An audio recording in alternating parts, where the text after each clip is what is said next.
এটা অনেকের হচ্ছে পছন্দ হবে না এই কথাটা, আমি জানি। এখানে অসংখ্য মানুষ আছেন, এটা আপনাদের পছন্দ হবে না।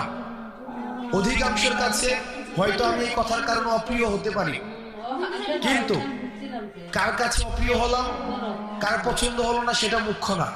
মুখ্য হচ্ছে আমার ইসলাম আমাকে কি বলে, আমার দ্বীন আমাকে কি শিক্ষা দেয়। সেটা যদি অপছন্দেরও হয় সেটাই আমাদেরকে বলতে হবে। আমি যেহেতু এই গ্রামে ছিলাম, এই গ্রামের সাথে আমার সম্পৃক্ততা রয়েছে। এই গ্রামে এক ধরনের অর্থনৈতিক বিনিময় প্রচলিত রয়েছে, যেটাকে আপনারা নাম দেন পত্তন। এটাকে আপনারা যে নামেই ডাকেন না কেন, এটা সরাসরি সুদ। আমার পরিবার সহ আশেপাশে অনেকে আছে এই ধরনের বিষয়ে